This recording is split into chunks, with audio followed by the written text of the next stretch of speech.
Oi, pessoal, tudo bem? Bem-vindos a mais um episódio do podcast Somos. Meu nome é Bianca. Eu sou o Gustavo e hoje a gente está aqui com o pastor Hilder, nosso pastor principal, nosso titular aqui da IP Alpha. Seja muito bem-vindo, pastor. Muito bom estar aqui com o senhor. Para mim é uma alegria muito grande poder participar com vocês desse momento. Quantos especial. anos de IP Alpha já, pastor? 20? São 19. Ah, eu pensei que era 21, 20. Na verdade, 19 são como 19 titular anos, da igreja? 19 são como pastor, mas eu conheço a IP Alpha desde o início do trabalho.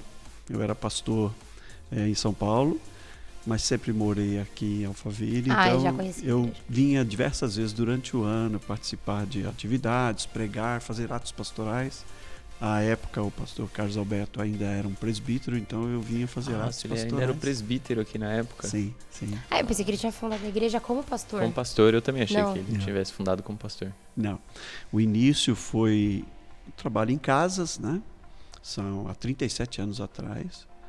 E depois, quando o Mackenzie logo construiu o campus ali do colégio, nós começamos a nos reunir lá. Usávamos uma sala bem grande como lugar de culto e as salas pequenas para a escola bíblica. Então também vinha muitas vezes, trouxe até coral da igreja que eu pastoreava para cantar, e a gente tinha essa integração e vinha diversas vezes.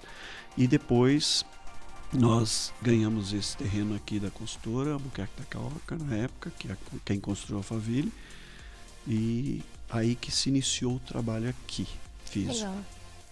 E pastor, já aproveitando, a gente queria saber da história do senhor, da história da sua conversão. O senhor cresceu num lar cristão, não cresceu? Como que foi quando o senhor começou a caminhar com Cristo? Eu tive o privilégio de nascer num berço já cristão, particularmente pelo lado da minha mãe. São de origem suíça, francesa e reformados já, protestantes, presbiterianos de fato. E eles migraram da Suíça para o Rio de Janeiro, do Rio para Nova Friburgo, cantão de que eles vieram Freiburg, na Suíça, por isso existe Nova Friburgo. E de lá um grupo migrou para a região onde eu nasci, em Minas, no interior de Minas, que é o berço do presbiterianismo. Depois do Rio, o presbiterianismo avançou para Minas e para São Paulo. E essa região que eu nasci é uma região eminentemente presbiteriana. Então, uma cidade com 6, 8 mil habitantes, tem 5 igrejas presbiterianas. Aqui eu nasci tem 1.500 membros. Chama-se Alto Jequitibá. É aos pés da cordilheira lá do Caparaó, do Pico do Caparaó. E eu cresci ali. Quando eu tinha 16 anos, quando eu tinha 13 anos, eu me converti no colégio. O colégio também é da igreja. Colégio evangélico. Tudo na cidade gira em torno da colônia suíça e alemã, que são de origem presbiteriana. Então, tudo gira em torno daquilo.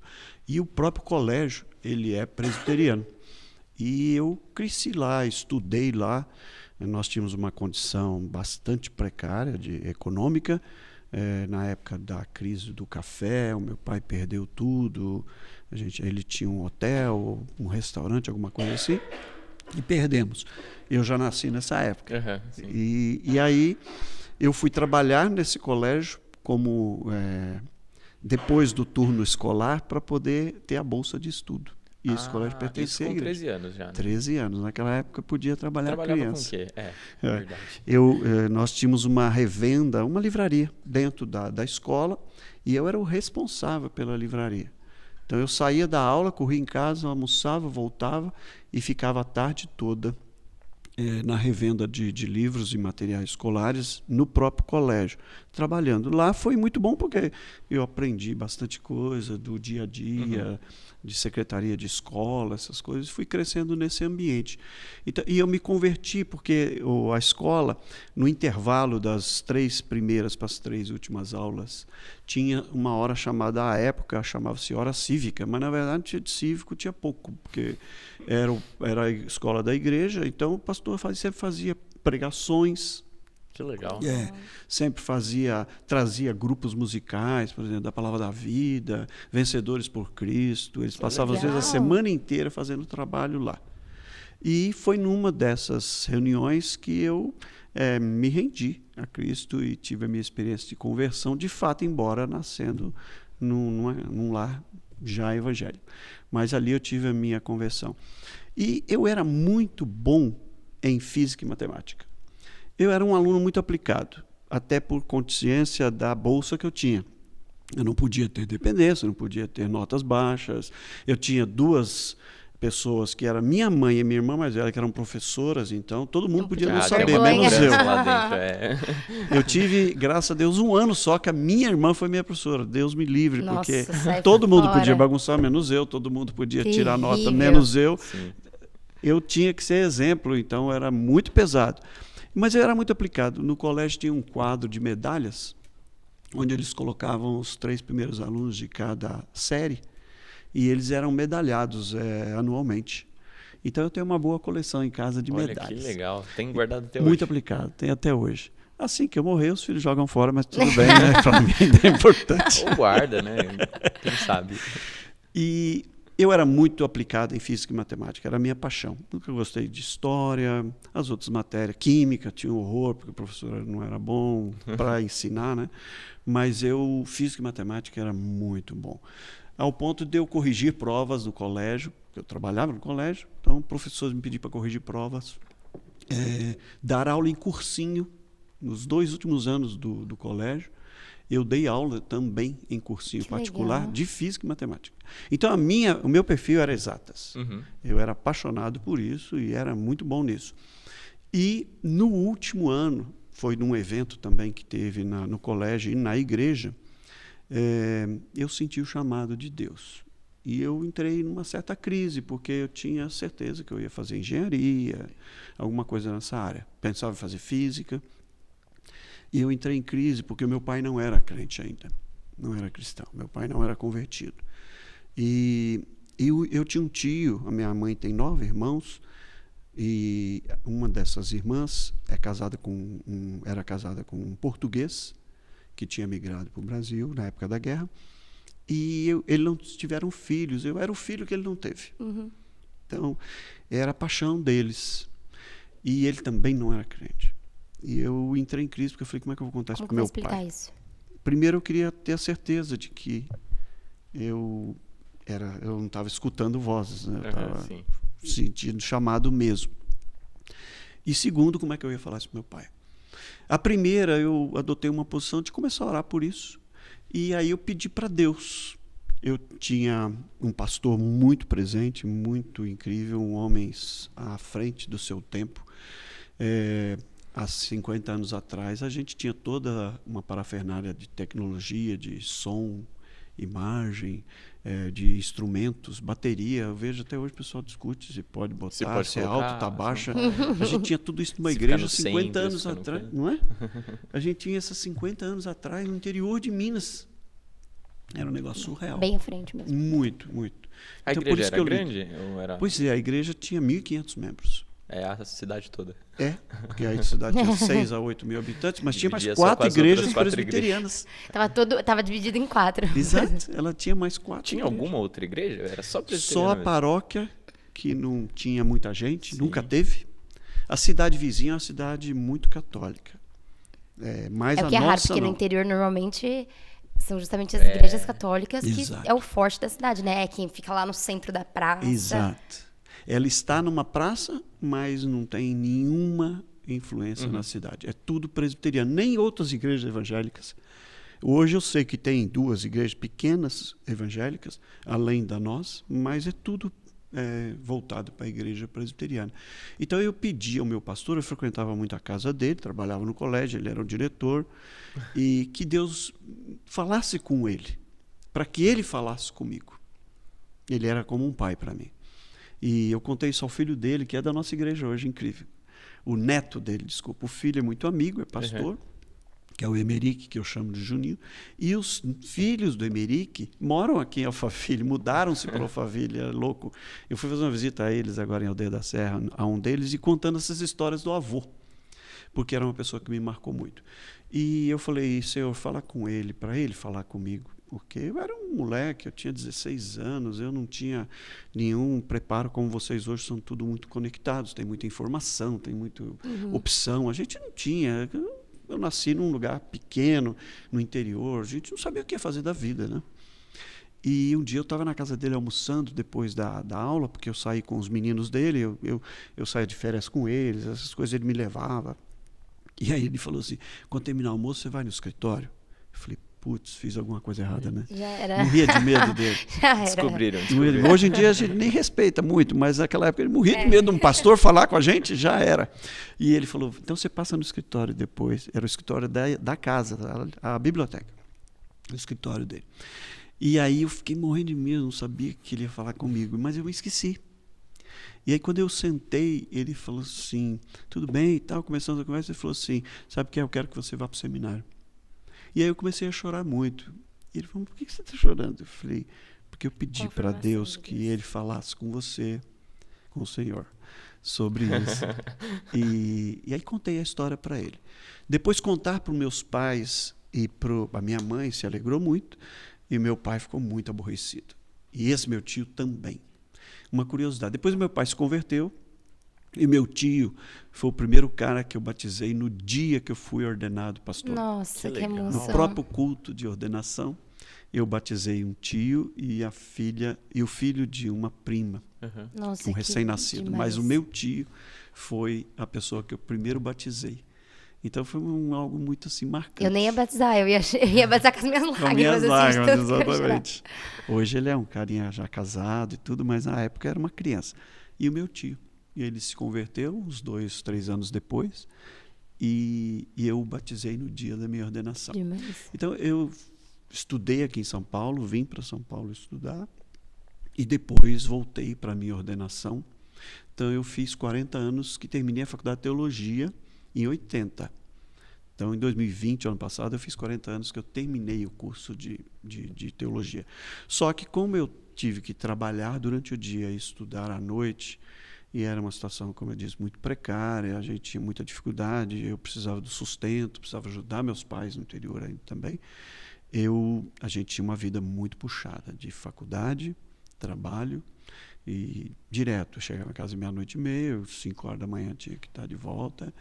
E eu pedi ao presbitério que me desse um ano. Então eu terminei em dezembro de 80, novembro, dezembro, a faculdade, e me apresentei ao presbitério e pedi para eles um ano para eu fazer a monografia, o TCC, e fazer a exegese, que é um texto do grego ou do hebraico, que você precisa fazer um trabalho de um texto bíblico, traduzir e apresentar.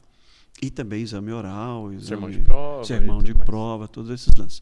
Então, eu acabei pedindo que eles me dessem 81 para fazer isso. E em janeiro de 82 eu me apresentei novamente ao presbitério. E aí fui examinado, apresentei toda a documentação. E uma outra curiosidade é que eu fui ordenado pastor naquela reunião, aconteceu tudo isso. E na mesma reunião eu pedi transferência para São Paulo. Então eu não fiquei lá. Eu tinha um desejo muito grande de voltar para lá, mas não fiquei e vim para São Paulo. E pastorear a igreja onde eu fui seminarista 4 anos, que foi no Sacomã, que pertence a um subdistrito do Ipiranga, em São Paulo. Meu pai trabalha por ali, né? Exatamente. Eu conheço bastante. Ele fala sempre, Sacomã, Ipiranga. Exatamente. É lá onde o seu pai trabalha. E lá eu fui seminarista durante 4 anos e pastor depois por 22 anos. Então, a minha vida foi sempre nesse foco. Eu tinha uma paixão, vocês me interrompem aí quando vocês quiserem, mas eu tinha uma paixão que era trabalhar com comunidades em situação de risco, com jovens com problemas de álcool e droga. Então, eu tinha... e essa é uma comunidade bastante carente nesse sentido. Bastante. Heliópolis era uma favela pequenininha que depois se tornou uma favela de São Paulo. É a maior favela de São Paulo. É muito grande. E tem os bairros vizinhos, que é a Vila Carioca, que também tem problema com isso, e Vila das Mercês. E nós plantamos mais 2 igrejas, 2 núcleos, então atendia em torno de 600 famílias, mas eu tinha um foco muito grande nessa experiência com recuperação de drogados. E isso era uma paixão. Então eu conhecia todas as gangues do bairro. Todas as bocas. Todas, literalmente. Todos as bocas. Eles tinham um respeito, passe livre, um respeito muito grande deles. E lá fiquei 22 anos. Quando eu me casei em 83, eu vim para morar aqui, mas continuei pastoreando lá. E depois, somente em 2004, foi que eu vim para cá, pastorear de fato. No primeiro ano, nós íamos fazer uma transição. O pastor Carlos Alberto estava aqui. No primeiro ano eu fui auxiliar dele, com um projeto de, em 2010, poder assumir. Mas aí, com o falecimento da primeira esposa do pastor Carlos, foi uma situação muito difícil. Ele pediu que a gente antecipasse isso. E aí nós o honramos com a emerência e com a permanência como pastor da igreja até hoje. E nós, então, assumimos o pastorado aqui.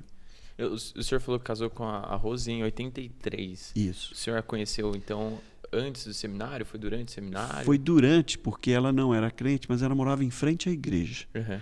E a avó dela foi a primeira pessoa da família a se converter. Uma família de tradição muito, muito católica. Ela chama Roseli Aparecida. Por causa disso. Faz todo sentido. A sentido. minha santa mulher. E ela morava em frente. E a avó insistia muito com ela e tal. E levou-a num acampamento da Palavra da Vida lá em Atibaia. E lá ela se converteu. Mas ela namorava um cara lá e eu falava, pô, senhor, e aí, como é que faz? Como é que faz? Como é que funciona? E o cara tinha moto, sabe? Motoqueira, ela gostava. O que eu fiz? Eu comprei uma moto. É sério? E comecei a orar, literalmente. Comprou uma moto para impressionar. Muito bom. Já fui motoqueiro, tá bom? Nossa. E eu ia de moto pro seminário. E aí eu comecei a observá-la. E quando nós começamos uma dessa outra igreja, na Vila das Mercês, foi numa rua, em um lugar que era um lixão, literalmente. Então, eu fiz um apelo lá para os jovens que, pô, tem alguém que podia me ajudar, estou começando a trabalhar na rua com crianças e tal. E ela se prontificou. E aí deu nisso. A gente foi para lá, era um lugar muito complicado também, lixo, tanto que a gente comprou uma propriedade lá da igreja. E, para você ter ideia, para cavar uma fundação para fazer, foram 12 metros de profundidade de lixo. Era um lugar de desova de corpos, um negócio assim muito pesado. Na região ali ainda, né? Muito pesado. E ela foi para lá comigo, nós começamos esse trabalho, que está lá até hoje. É o trabalho da onde a Aline e o Sérgio, da Aline e do Sérgio, os pais da Grazi. Sim, vieram. A mãe dela morava na região. Eu conheci a Aline desde pequenininha. E os irmãos dela, e eles eram da igreja lá, onde nós começamos esse trabalho. Quando eles vieram para cá, falaram... Quando eles se casaram, eles estavam lançando o Senic, onde eles moram, e aí eles vieram para cá. Que legal. Então, foi a trajetória mais ou menos essa aí. E são 40 anos de ministério em janeiro agora. O senhor tem alguma outra formação, além do seminário? De faculdade, não. De prática, sim. Eu, quando vim, como eu disse, eu tinha que trabalhar. E eu comecei a trabalhar no escritório de engenharia e arquitetura que prestava serviço para a construtora Albuquerque Tacaoca, que é quem construiu a Alphaville. O senhor não fez engenharia, mas estava ali. Mas eu trabalhava na área de administração, que eu já tinha experiência do colégio, porque eu fazia, lembra? Desde os 13 anos. Venda, controlava estoque, finanças, tudo desde muito pequeno. E eu fiz vários cursos técnicos, mas faculdade não. Mas eu fazia balanço, fazia auditoria, e nessa construtora que eu trabalhei. Lá eu entrei como auxiliar administrativo, depois fui gerente, depois fui um dos diretores, depois é um grupo que está aqui em Alphaville até hoje. Eles cresceram aqui em Alphaville em vários ramos, então eu era procurador desses 3 investidores e eu administrava todo o grupo para ele, junto com o meu irmão mais velho, que hoje está aqui na igreja também. E nós administrávamos esse grupo. Depois, em 95, quando a Alphaville começou a se expandir muito rapidamente, eu criei uma empresa e aí me tornei empresário. Eu prestei ainda consultoria para esse grupo durante um tempo, mas Nisso o senhor já estava formado no seminário? Já estava e já pastoreava. Mas como a igreja, eram 3 igrejas em regiões muito carentes, eu não podia depender do meu ganho como pastor. Só como pastor. A nível de referência, eu recebia das 3 igrejas juntas um salário mínimo e meio. Nossa. E aí eu tinha já casado. Tinha que sustentar, e aí o meu sustento vinha do meu trabalho fora.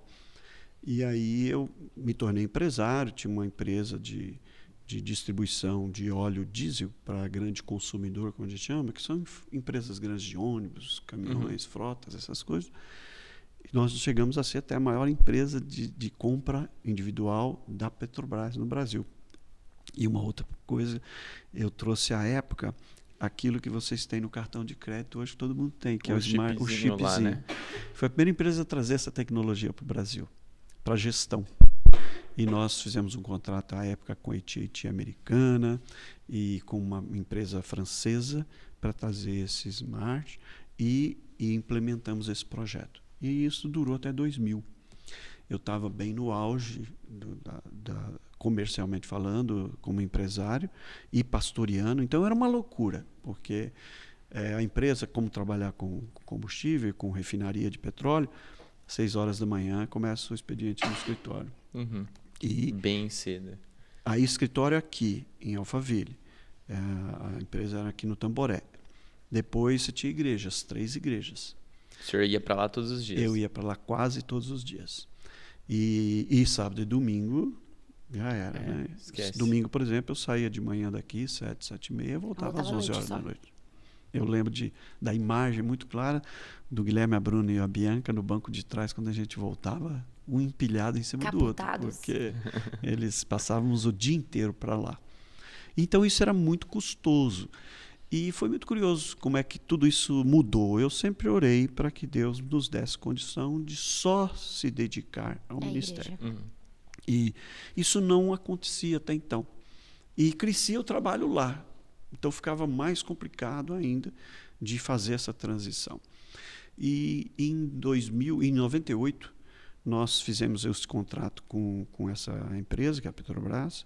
Era um contrato muito grande e era um projeto de $50 milhões de investimento de um banco estrangeiro que estava vindo para o Brasil, está aqui até hoje, com a Petrobras. E nós começamos a fazer a captação de recursos disso lá fora, através desse banco. Nós já tínhamos, eu tenho um extrato guardado disso, $11,5 milhões nessa conta desta empresa que era nossa, junto com este grupo estrangeiro na Espanha, quando caíram as Torres Gêmeas. Nossa. E aí o mundo parou. E o mundo parou e eu parei. E eu havia feito vários avanços na empresa, comercialmente falando, de projetos, desse projeto.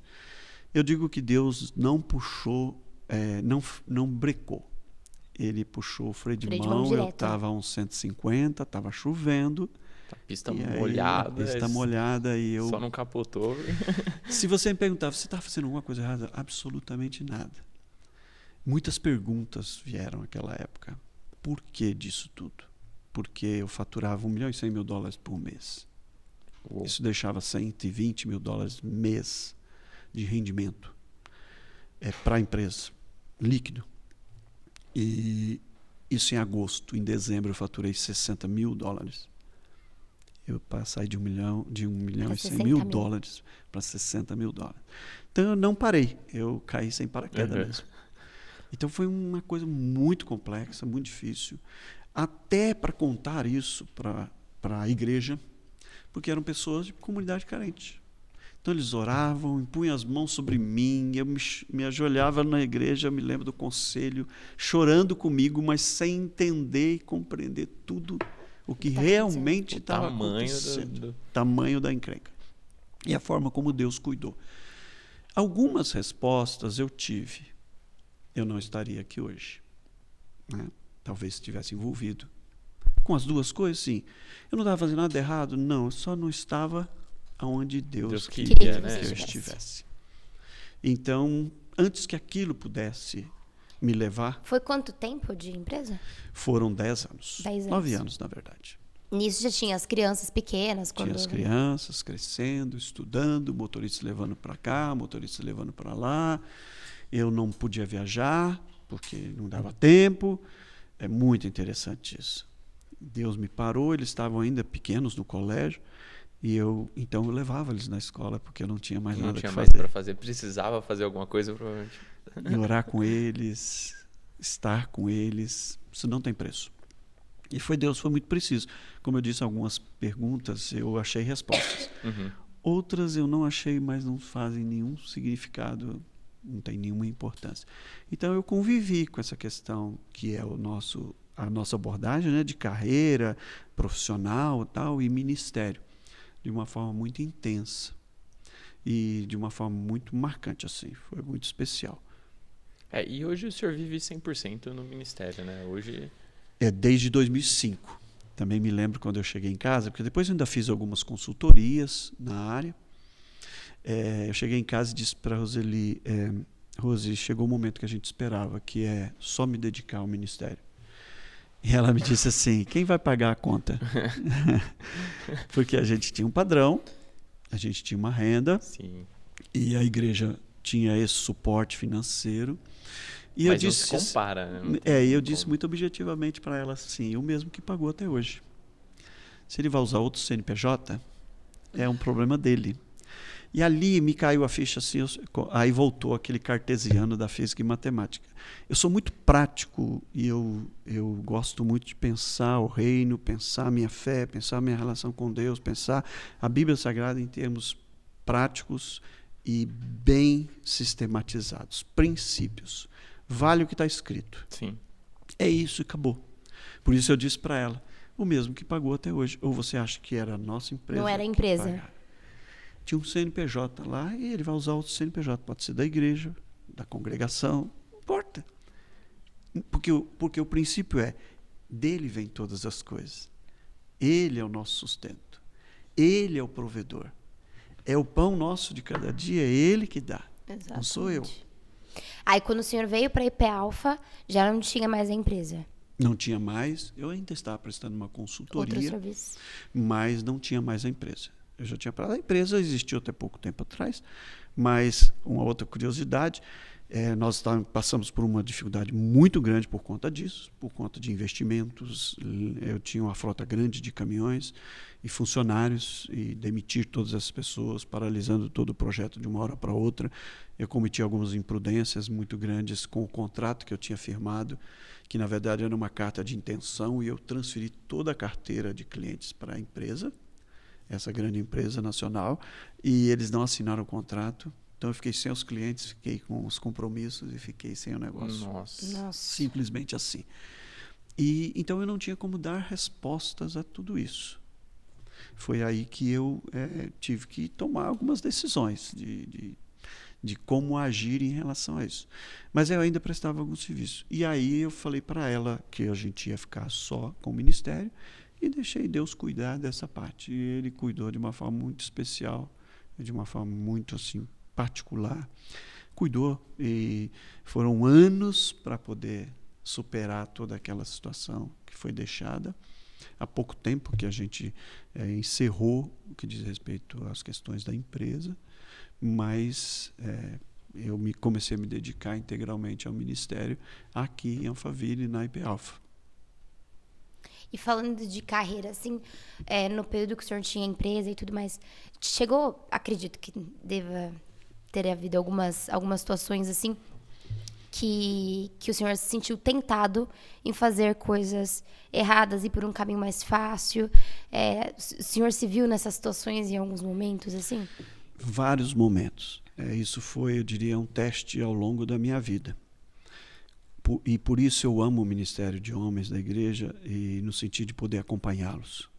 Ouvir as suas histórias, ouvir as suas demandas, nesse mercado, no mundo que a gente vive, porque eu vivenciei isso. Aliás, é uma outra coisa, né? Eu não tenho dificuldades entre a questão de uma vida profissional, de uma carreira profissional e o ministério, desde que ele faça parte de um projeto. Eu vou explicar isso mais tarde, se der tempo. Mas o que aconteceu? Quando eu trabalhava nessa empresa, que eu assumi gerência, assumi diretoria, eu nunca deixei os próprios proprietários atender fiscalização, se relacionar com dificuldades comerciais, onde eles tivessem, nenhum deles era cristão, onde eles tivessem que negociar certos valores e princípios. E eu os enfrentava. Eu contei essa semana para um cara, um irmão que veio me pedir uns conselhos e uma orientação.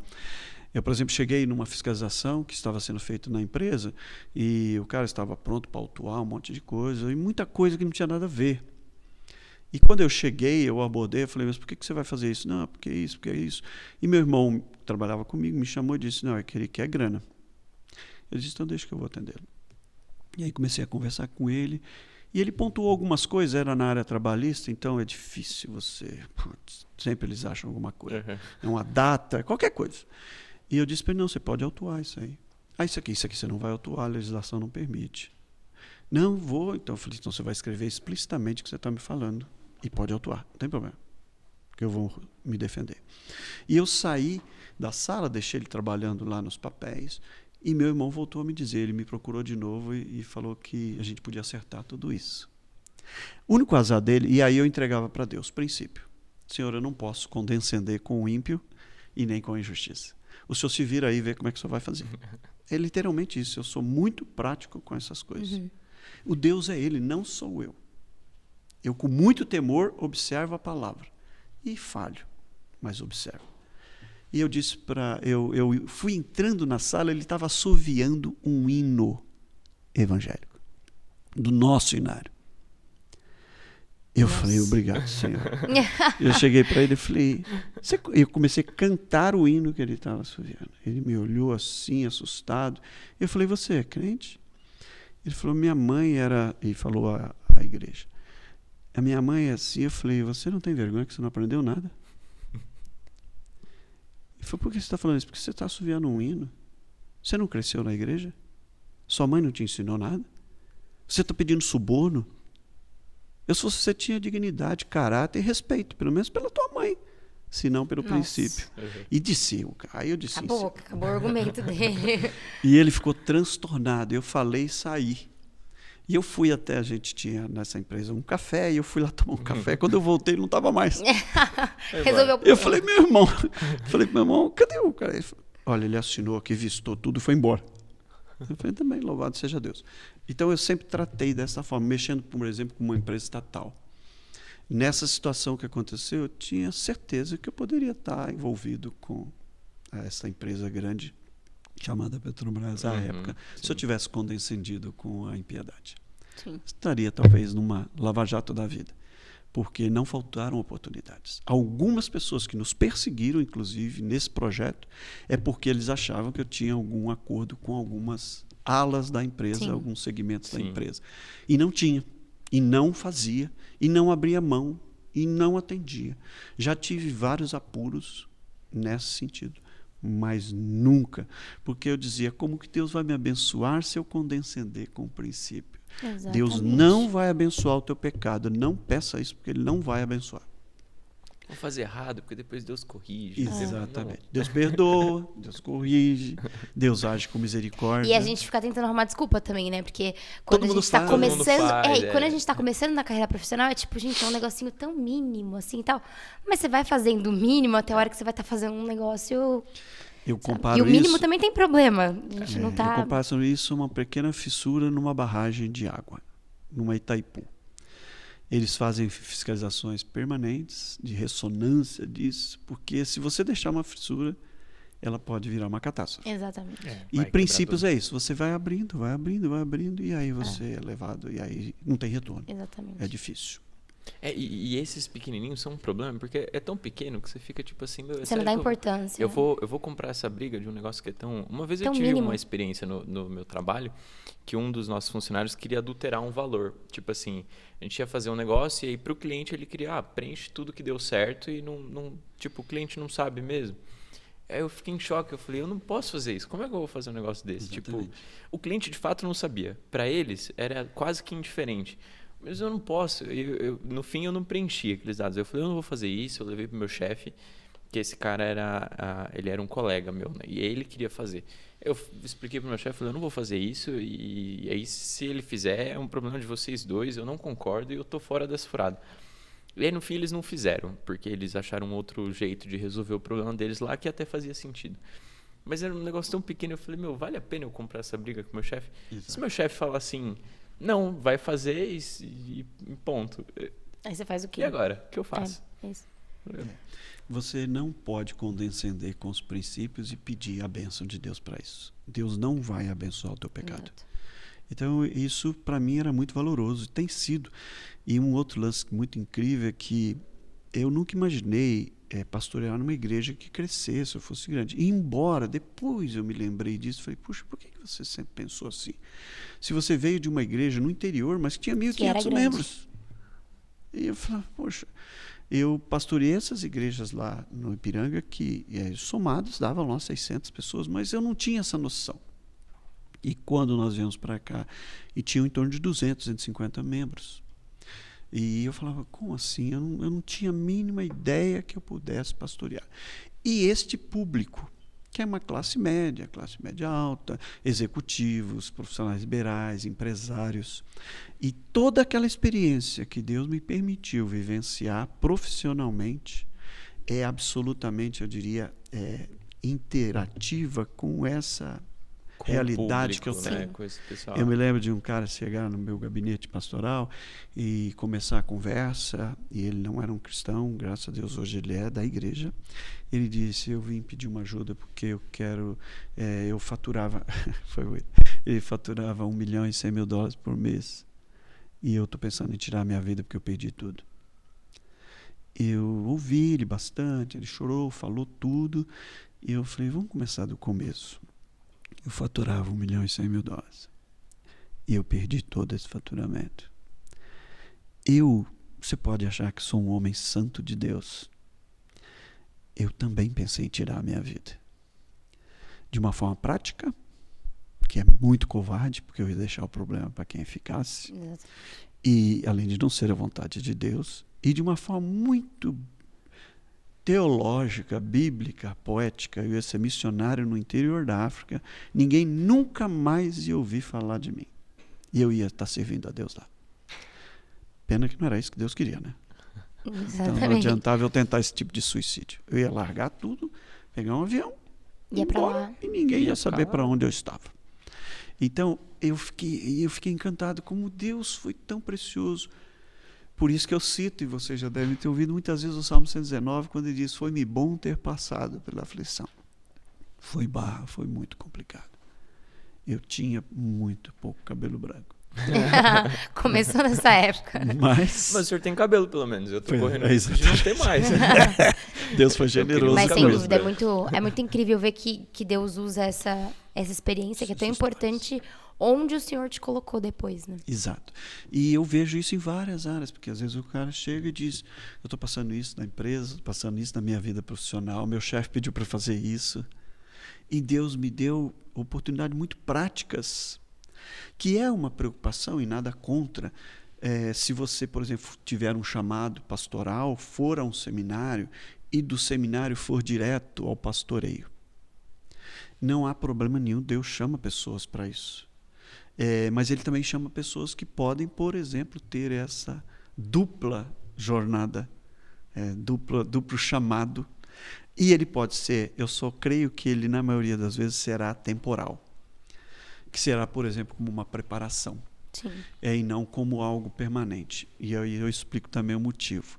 Porque se você deseja o pastorado, o ministério, seja ele na área pastoral ou em outras áreas do próprio pastorado, eu sempre tenho esta máxima também, fazer isso com excelência, que Deus seja glorificado em tudo isso. E isso vai requerer de mim investimento. Eu fico muito preocupado quando eu vejo colegas, né, e pastoreio, onde não existe cuidado. Porque pastorear um rebanho, por isso a Bíblia usa essa figura, o pastor não pode terceirizar o rebanho, exatamente. O pastor não pode ficar indo lá vendo a ovelha uma vez por ano, ou ver a ovelha uma vez por semana. Ele tem que cuidar delas. Se ela estiver enferma, ele vai cuidar. Se ela estiver com crises emocionais, ela não está se alimentando, ele vai cuidar. Então eu fico em crise às vezes quando eu vejo uma certa contemporização disso. Ou Deus está equivocado no seu chamado, ou você está equivocado para o que Ele te chamou. Adivinha qual? É simples assim, entendeu? Tanto que quando eu fiz essa escolha, né, eu julgava ter sido o momento e Deus foi preciso em tirar, porque senão eu podia ainda avançar. O meu irmão dizia assim, você não vai guardar o dinheiro dessa rentabilidade toda que você tem?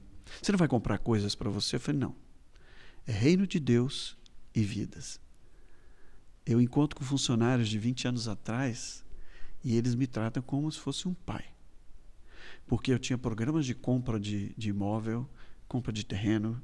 Fui muitas vezes ajudar a construir no final de semana. Na igreja, eu tenho colegas que foram fazer mestrado, doutorado. Eu nunca fui. Eu ganhei uma bolsa para Princeton e não fui para fazer teologia do meu mestrado e doutorado.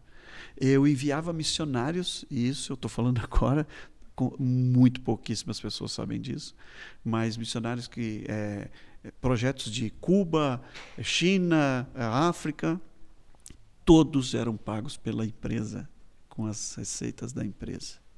Eram projetos de investimento na vida de pessoas e do reino. Para mim, eu falei, para quê? Quando nós terminamos de pagar a nossa casa, eu disse para minha esposa, nós vamos comprar a propriedade que a nossa funcionária que nos serve há mais de 10 anos vive, para que ela possa ter a casa dela. E assim nós fizemos. Isso nós já havíamos tido a experiência de fazermos como família, como irmão, nós somos em 5. Um comprou, compramos para o outro juntos, compramos para o outro junto, para que todos tivessem. E nós sempre tivemos essa visão de reino, de família. Uhum. Então, eu não tenho crise quando eu tenho uma dupla jornada, um duplo chamado pastoral e profissional. Aos seminaristas, inclusive, eu recomendo que eles façam também uma outra faculdade, Sim. por dons e talentos, aptidões Sim. que ele tenha, né? Ele é bom em engenharia, se pudesse fazer uma faculdade de engenharia, isso vai ajudá-lo. Administração, eu vejo quanto hoje me ajudou isso, porque eu sei o que o cara está falando do balanço, dos problemas dele financeiros, disso, daquilo. Sim. Pelo menos o princípio eu sei. Né? A pessoa que estuda na área de humanas, quer na área de uma psicologia, de sociologia, mas também numa área de exatas como engenharia, na área médica, por exemplo, de humanas, ele amanhã vai poder ir para um lugar, vai poder ver aquele lugar como campo missionário com um olhar diferente. Deus vai usar esses dons e talentos. Então, eu creio que há uma sinergia muito especial. E, de novo, volto ao princípio. Isso tudo por quê? Porque na doutrina reformada, o sacerdócio universal dos crentes diz respeito a isso. A sua vocação. Se você foi chamado a ser uma médica, esse é o seu ministério. É servir a Deus através daquilo. Não é ganhar dinheiro com aquilo. Não é se tornar a pessoa mais reconhecida do mundo com aquilo. Não, se esse reconhecimento for para a glória de Deus e para abençoar pessoas, em nome de Deus. Senão, não faz sentido. Sim. Eu tive uma experiência recente, há uns 2 meses atrás, 6 meses atrás, com um grupo de investimento e um amigo que me pediu uma ajuda. Uma área profissional não tem nada a ver. E eu levei, fiz esse projeto, orientei, né, a execução desse projeto. Vai ser inaugurado esse mês ou mês que vem. E eles não se conformavam de não me poder remunerar por isso. E eu disse, o apóstolo Tiago, eles não são crentes, nenhum deles. Nem o investidor, nem o cara que vendeu a propriedade, fez o projeto, aqui é o Faville. Eu disse, Tiago diz assim, aquele que sabe que deve fazer o bem e não faz, nisso está pecando. É simples assim.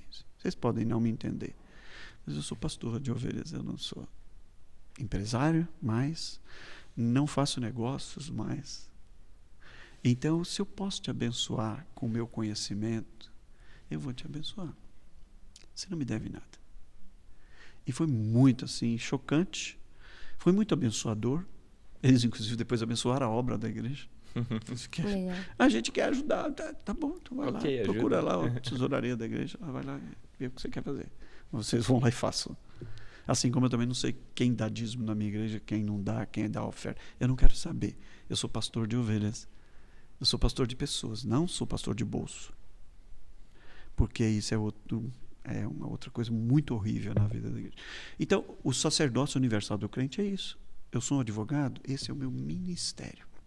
Até onde eu sirvo a Deus fazendo o que eu faço. Eu sou um administrador. Qualquer função, qualquer emprego, qualquer coisa, é o sacerdócio do crente. Eles usam muito aquele conceito do coram Deo, né? Que é a vida diante de Deus. O crente tem que viver totalmente... todas as áreas da sua vida são para Deus. Se não tem um foco em Deus, é porque tem alguma coisa que não faz sentido, né? Isso se aplica para quem vive, né? O senhor acredita que o problema de ter uma carreira e ter uma vida pastoral e tudo mais é justamente separar essas duas coisas, né? Tipo, ser pastor e ter uma carreira. Quando as duas coisas, elas têm que andar juntas. Não só para aqueles que não são pastores, mas para nós também. Para todo mundo, Para todos os cristãos. Nós temos um exemplo assim, bem claro hoje dessa dupla jornada, que é o reverendo Maurício. Sim. Ele é um empresário. E ele sai durante várias vezes, porque o chamado dele é missionário. Sim. Ele sai várias vezes durante o ano, larga a empresa dele e ele vai fazer a obra de Deus nesse chamado específico dele. E ele usa todos os dons, talentos e recursos que Deus dá para isso. Ele me lembra muito o que eu fazia, exatamente. Ele entende que a profissão dele sustenta, auxilia no ministério. Você quer ver uma experiência também interessante nesse sentido? É quando a pessoa se converte e ela está envolvida até o pescoço com questões ilícitas. Sim. Então é um problema de Deus. Eu falo para ele, daqui para frente é problema de Deus. Você faz o que ele manda, mas o meu negócio é inviável, então. Ou Deus muda você de ramo, ou muda o teu negócio. Fique tranquilo, ele vai fazer. E tem sido experiências assim muito ricas. De você resistir, de eu ir às vezes chorar diante de Deus e dizer, Senhor, se vira lá. Quando é que porque o negócio dele lá é assim, assim, assim, agora ele é teu, como é que o Senhor vai fazer com ele? Ele nunca fez diferente disso. O mundo faz assim. Então, só se vira lá com ele. É um negócio dele. Ensinar ele como é que funcionar. E aí ver Deus nos detalhes. Contar um exemplo só. E quando eu precisar de diminuir... Fique à vontade, senhor. É um cara que tem uma empresa que faz negócios estrangeiros, com empresas estrangeiras, negócio grande. E ele tinha uma forma de subornar tanto o comprador como vendedores. E ele fazia contratos de prestação de serviço, que nada mais é do que o suborno. Era documental, né? Para poder dar origem e saída do dinheiro e tal. E quando ele teve a experiência de conversão dele, e eu o discipulo pelo menos uma vez por semana ainda, ele me disse, mas eu faço negócios assim há 26 anos, como é que vai ser? Eu falei, pois é, eu não sei, né? Daqui para frente o problema não é seu, é de Deus. Ele te chamou, ele te escolheu desde antes da fundação do mundo. Então, da agora para frente zerou a conta, meu filho. Está tudo perdoado, mas da agora para frente ele vai fazer. E ele falou, mas é isso que eu quero. Foi muito incrível. Ele tinha, na época, 3 contratos de prestação fictícia de serviço, que ele pagava mensalmente. E ele falou, eu não posso mais pagar. Eu falei, não, depende. Esse pecado que você cometeu, e ele me trouxe os contratos, estão perdoados pelo sangue do Cordeiro. Só que aqui existe uma coisa jurídica, legal, formal, comercial, e assinado que ele pode até te acionar, enfim... Você tem que responder pelas suas atitudes. Se você tiver um filho fora do casamento, você não vai matar a criança. Você vai criar ela até a vida. É pecado, foi pecado. Você foi salvo, foi. Você pede perdão pelo teu pecado, mas você vai ter que criar. As consequências você tem que cuidar delas. Eu falei, seja homem e honra teus compromissos. Mas isso trazia muito incômodo a ele. Isso passou um tempinho, 1 mês, e ele ficava absolutamente transtornado. Eu não posso fazer isso. Eu falei, então vamos orar. Eu me lembro, nunca esqueço. Uma sexta-feira eu cheguei para tomar um café com ele, ele estava com o dinheiro na mão. Ele disse, eu não consegui depositar isso. Eu falei, me dá aqui que eu vou lá depositar. Eu peguei, atravessei, fui ali no centro de Alphaville, no banco, fiz o depósito. Eu me lembro o nome da pessoa, a qual foi o depósito. Eu falei, agora vamos para o escritório de novo. Cheguei lá, botei o depósito assim. Falei, vamos orar por esse cara. E eu orei, falei, Senhor, o Senhor não dá conta dele. O Senhor salvou o cara. Olha aqui, ele não aguenta fazer isso, porque ele não quer fazer isso. O Senhor, por favor, cuida dele, ou aquieta o coração dele, ou muda esse cenário. Eu costumo ir às segundas-feiras, que é a minha folga, tomar um café com ele. E eu não fui. Na terça eu cheguei lá, ele estava com o extrato bancário assim, dobrado, e ele me chamou na sala de reuniões e disse, você lembra o que aconteceu na sexta-feira? Eu falei, lembro. Ele falou, você não acredita? Eu falei, de Deus eu acredito como? Ele abriu o extrato e falou, lembra o valor que você depositou? Eu falei, lembro. Olha esse crédito aqui. O cara me ligou na segunda-feira dizendo que depositou meu dinheiro de volta, que ele não quer o meu dinheiro. Ele estava assistindo o Faustão E ele virou para a mulher dele, porque eu contei para ele que eu não ia mais fazer isso nos contratos futuros e que eu não ia mais suborná-lo. E se ele quisesse fazer negócio comigo, ia ter que ser assim. E ele disse, eu não quero esse dinheiro desse cara. E ele depositou de volta. E ele falou que não quer mais o restante. Eu falei, então, e ele gosta de repetir essa frase que eu digo para ele. Eu falei, então fica combinado assim. A gente combinou com Deus, ele combinou o princípio, a gente fez o que ele manda, e o problema é dele. Ele que soluciona, porque a gente não sabe como fazer. Exatamente. Eu tenho um filho do meu adultério. Eu tenho que criá-lo. Como é que eu vou gerir isso? Tá bom. E como é que eu vou levá-lo a Cristo? E como é que eu vou pedir perdão para a pessoa que eu usei? Perdão para minha esposa? Então, para os meus filhos, eu vou ter que administrar isso. E aí entra aquilo que é um princípio. A graça de Cristo. Que é capaz de mudar todas essas mazelas, essas tragédias, e escrever uma história. E marcar a gente com essas histórias. Então, eu acho isso incrível, por isso que eu amo falar com esses homens que vivem coisas e desafios do dia a dia, da vida profissional, do mundo, para sejam sacerdotes do Senhor. Aonde? Pode ser pastor da IP-Alvo, pode ser o sacerdote da empresa, sacerdote no hospital, sacerdote no escritório, sacerdote em casa, aonde for. Né? E pastor, falando um pouco de carreira, assim, eu vejo que a gente fica um pouco na dúvida, assim, se é errado ter ambições profissionais. Até onde é certo eu ter uma ambição profissional, eu buscar uma carreira, até onde é errado eu buscar um prestígio, é errado eu ter uma ambição profissional? Não. Desde que essa ambição não ocupe o lugar que ela não deve ocupar no seu coração. Deus nos dá muito além do que precisamos e do que somos merecedores. Mas onde está o teu coração, vai estar o teu tesouro. É simples assim. Se você for uma profissional de qualquer área, você é chamado a fazer aquilo com excelência. Fazer aquilo com excelência vai gerar reconhecimento. Reconhecimento vai gerar notoriedade, ou a exaltação, o reconhecimento, a glória. Ok. Mas aonde continua o teu coração? É no Senhor? Ou é naquilo? É o drama lá do jovem rico com o dinheiro que ele tinha. É o drama da pessoa que tem a fama. É o drama da pessoa que tem o reconhecimento e ele esquece. Filipenses tem uma frase incrível que eu amo, que ele diz assim: o problema de quando tudo vai muito bem na nossa vida é quando esse tudo muito bem não inclui Cristo.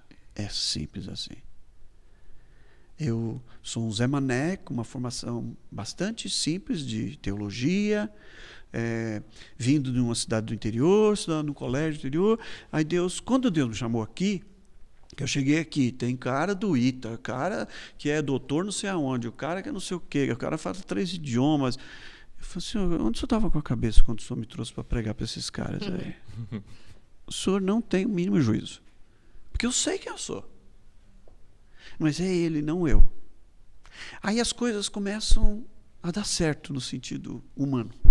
A igreja começa a crescer, é isso, a pessoa... Eu chego às vezes em lugares e a pessoa fala, é IP-Alvo. Você é o pastor? Eu sou o pastor. E daí? Se amanhã eu tiver que ser o auxiliar do Leandro, do Tiago, e eu sou auxiliar dele, não tem problema nenhum. O negócio não é meu. O ministério não é meu. É do Senhor.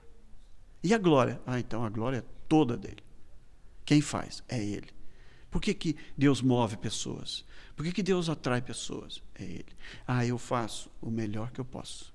Com todas as imperfeições. Falho com pessoas, falho em ser pastor, mas eu vou fazer tudo para a glória dele. Nada, nenhum interesse pessoal, nenhum agrado. É o negócio que eu falei de pastorear o bolso.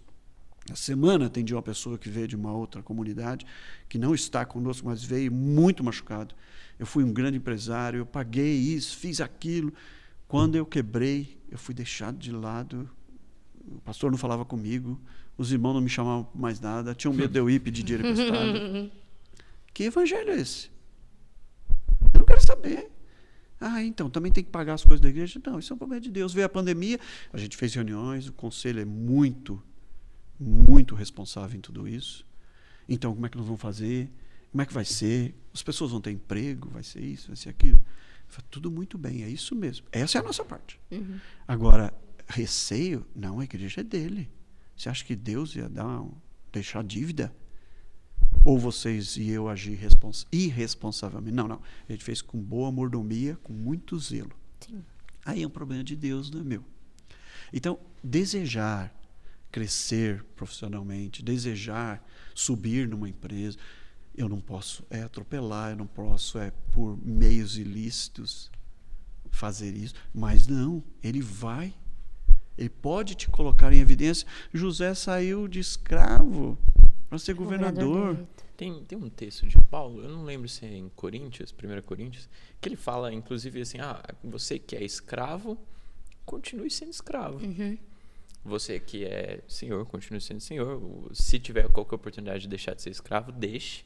Mas se não, continue sendo escravo. Escravo feliz, servindo a Deus. Num contexto que a gente olha e a gente fica, poxa, escravo, tudo bem, era diferente do que a gente tem da imagem do escravo, né?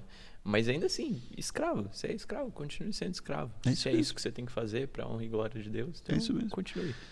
Você não precisa cobiçar, mas desejar ser o melhor que você possa ser.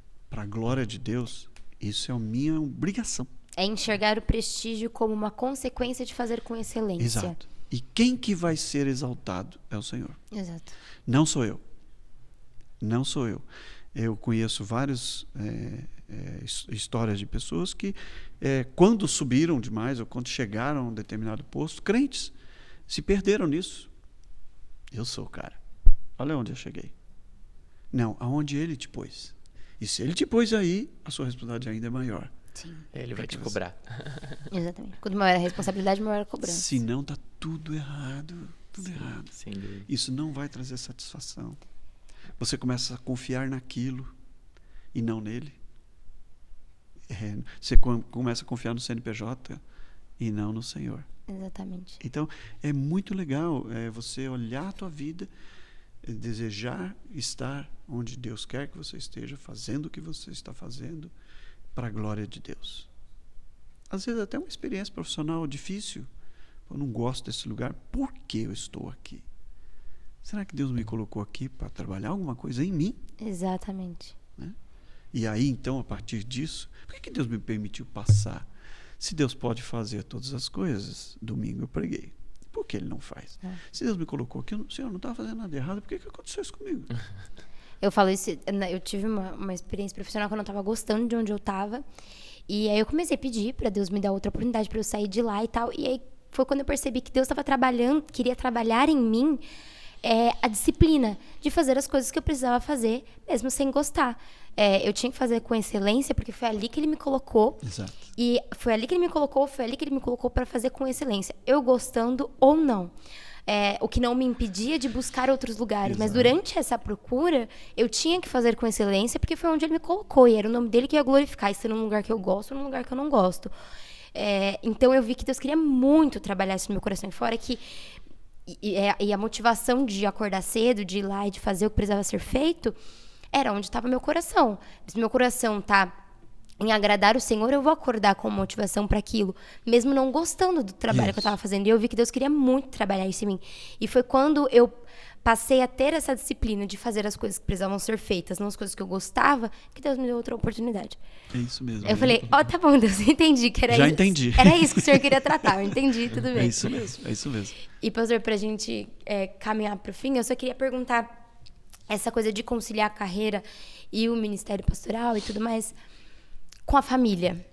Acredito que o senhor teve que fazer algumas renúncias. Qual que era a prioridade? O que vinha em primeiro lugar? Como que o senhor conciliava isso, assim, sabe? O casamento com filhos, com igreja, com empresa? É algo muito complexo e é um desafio permanente. Todas as pessoas vivem esse dilema. A gente tem que ter uma prioridade conceitual. Deus, família, em trabalho, igreja. Como que a gente equilibra isso com responsabilidade e cumprindo o propósito de Deus é o exercício. Então Deus em primeiro lugar, ok. Se o meu trabalho me cerceia o privilégio da comunhão. Eu tenho tempo para tudo, minha agenda é louca, mas eu não tenho tempo para me deter na palavra, num tempo de oração com Deus. Eu gosto daquele livro do Bill Hybels, ocupado demais para deixar de orar. É isso. Se eu não tenho isso, tem alguma coisa fora do foco. Se o meu trabalho me absorve de tal jeito, a minha igreja me absorve de tal jeito, que eu não tenho tempo para minha família, há algo errado. E ao longo da minha vida pastoral e profissional também, eu tive algumas crises nesse sentido. Por exemplo, quando a empresa estava muito bem, o projeto estava andando muito bem, eu não saía para viajar, não saía de férias. Foi preciso Deus parar tudo para que eu fizesse isso. E eu agradeci a Deus, porque aí eu levei as crianças na escola. Senão o estúpido ia estar trabalhando noite e dia. E não ia perceber isso. Sim. E quando percebesse, ia ser tarde demais, ia ter perdido... Eu me lembro de um dos meus filhos pequenos, eu marquei de levá-los no Parque da Mônica, eu já contei essa história, no Parque da Mônica, sábado de manhã. E aí, empresa e igreja. Louco. E a semana inteira eles passaram esperando isso. Quando foi na sexta-feira, mas na sexta-feira morreu um cara da igreja.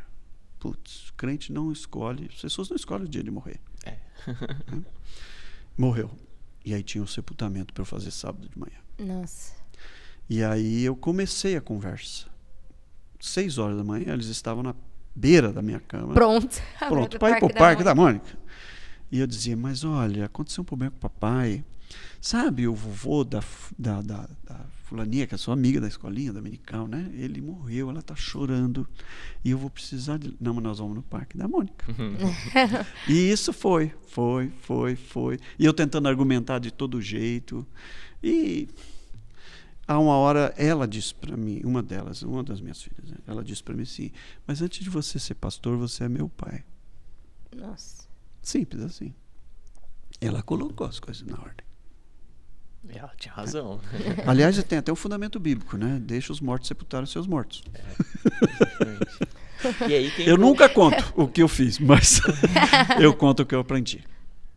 Há um tempo, muito breve atrás, um dos meus filhos marcou 1 hora comigo aqui na igreja. Só que ele pôs só o primeiro nome. Não dá como pra é o saber nome quem comum. era.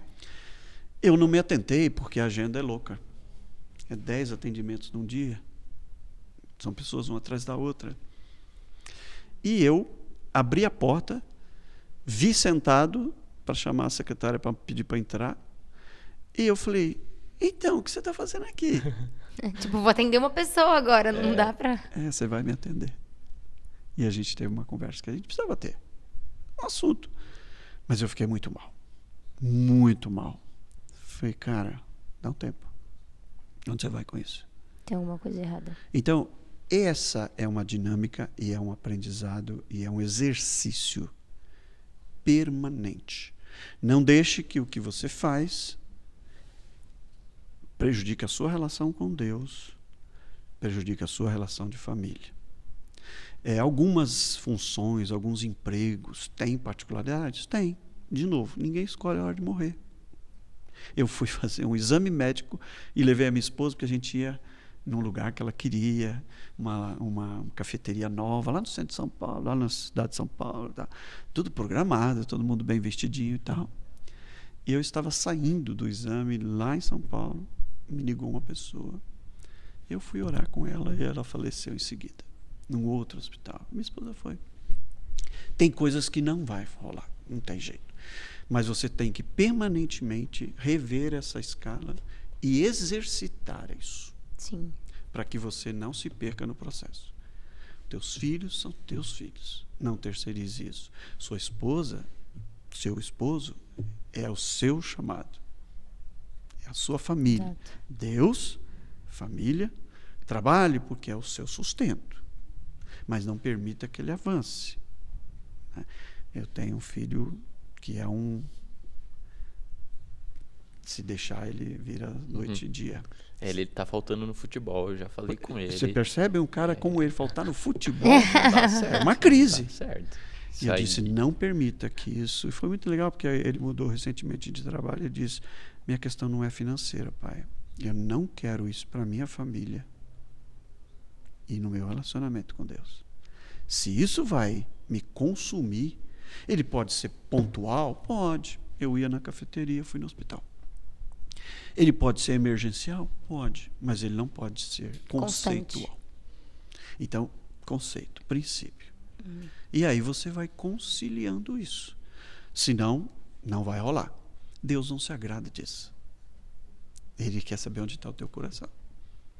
A gente fala muito isso aqui, até entre nós, jovens e tudo mais, que está começando uma carreira, e se o teu trabalho já te consome tanto a ponto de você não conseguir ter comunhão com a igreja, de você não conseguir servir na sua igreja, porque Deus te chamou para servir, Ele não te chamou para sentar no domingo lá, esquentar banco, tem alguma coisa errada. Você precisa servir, você precisa se envolver com as pessoas. E aí, às vezes, aí tem outro lado também, que você começa a se envolver tanto com as coisas da igreja, você está tão sobrecarregado, que você fala, o único dia que eu tinha para almoçar com a minha família, para ter um tempo com a minha família, era domingo, coloquei reunião disso, daquilo, cheguei mais cedo na igreja, tive que ficar até mais tarde na igreja, perdi isso. Também precisa rever essas prioridades. Eu tenho uma dificuldade, e eu nunca esqueço dessa cena. Eu era um molequinho de 10, 11 anos. A minha avó, uma mulher que transpirava a Deus, me sentou no colo dela e me disse, Ilderzinho, ela me chamava, porque eu tenho um tio que chama Ilder, falecido, que era filho dela. E ela disse, Ilderzinho, não e sim tem a mesma quantidade de letras. Aprenda a dizer não. Cara, eu nunca esqueci isso.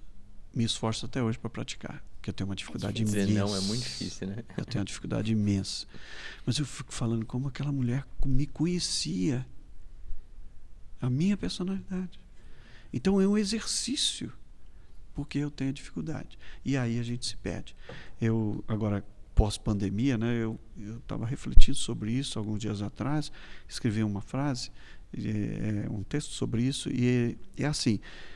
Antes você vinha à igreja e não ia para um monte de lugares. Aconteceu alguma coisa nesse processo todo da pandemia que agora você já retomou e vai a um monte de lugares. E não vai à igreja. Só na igreja que você não vai. Na igreja tem Covid. Tem alguma coisa errada. E isso às vezes está aqui no coração. Está aqui provavelmente. Não tem nada a ver com a Covid. Exatamente. Nada a ver com a Covid. Mas, então, respondendo de forma prática, a estrutura e a ordem que Deus planejou para a gente é essa. Ele em primeiro lugar.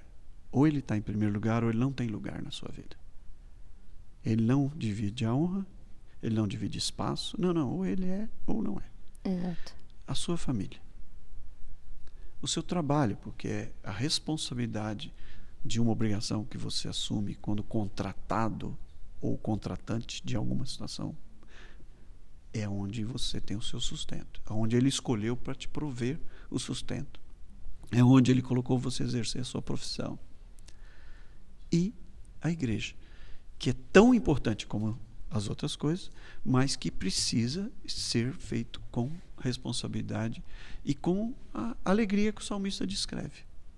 Não é um complemento. Não é uma rotina, não é uma parte da estrutura. Não. Ele é parte tão importante e essencial como o restante também. Uhum. As 4 são importantes. As 4 têm que estar na sua vida. Assim.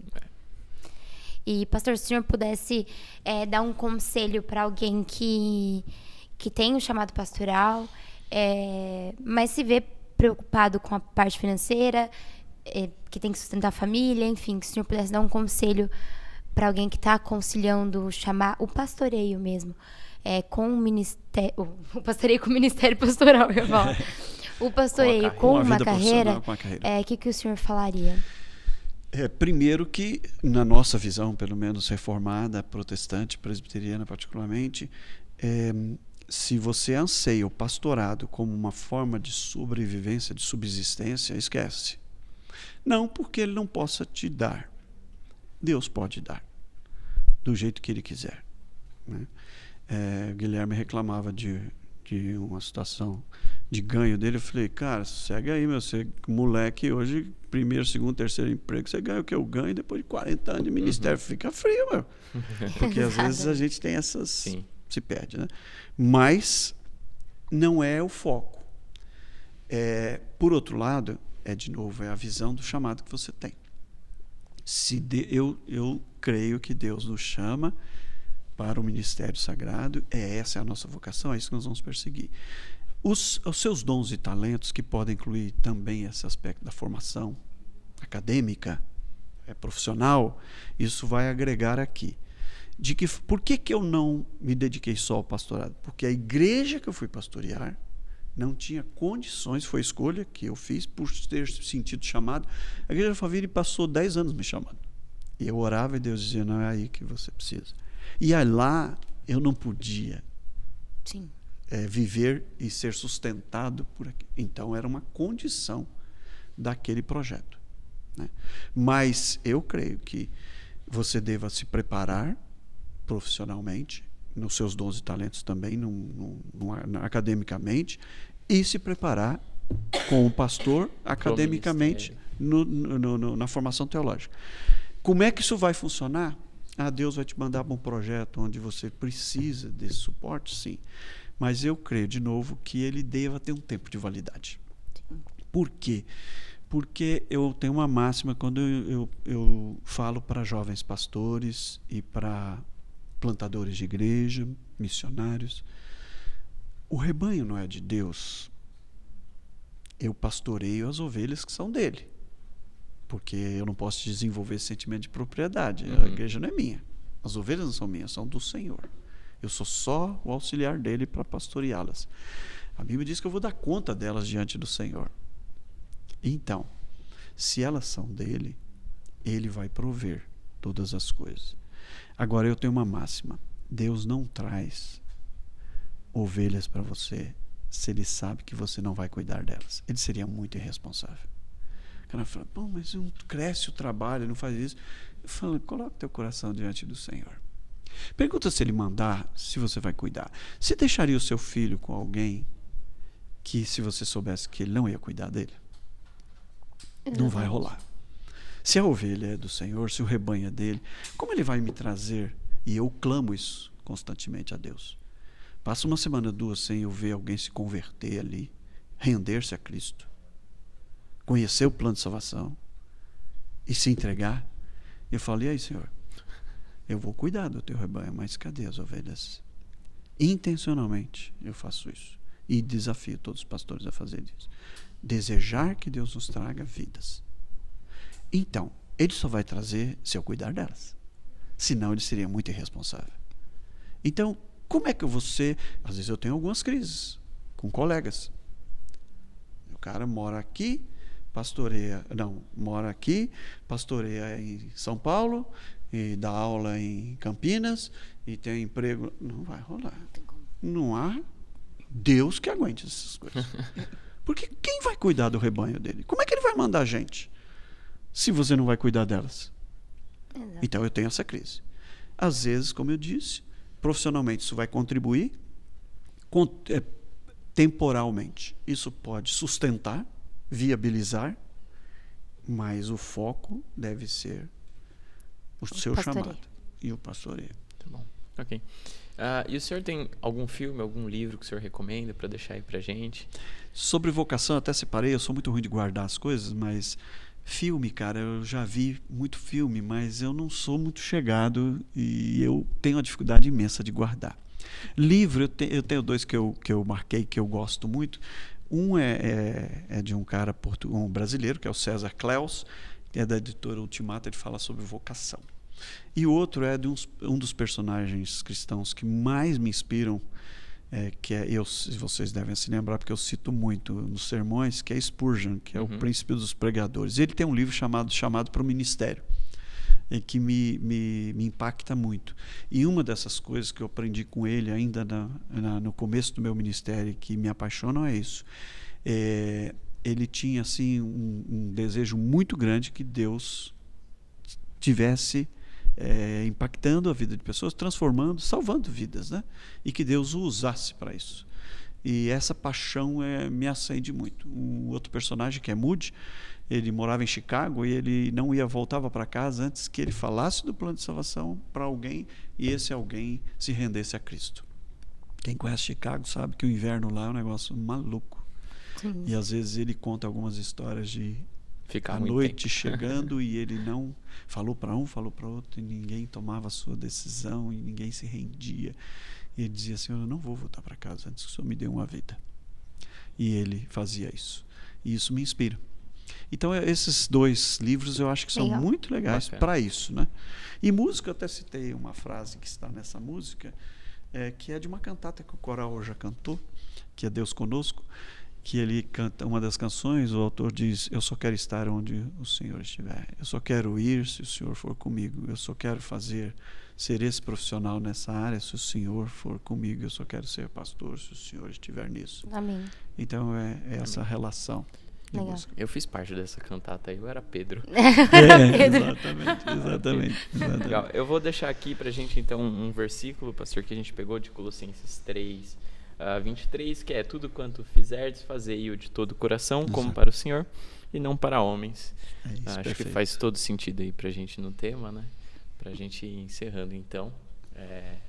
Pastor, muito obrigada. Obrigado a vocês. Esperamos ter o senhor com a gente em outro episódio. Foi muito bom.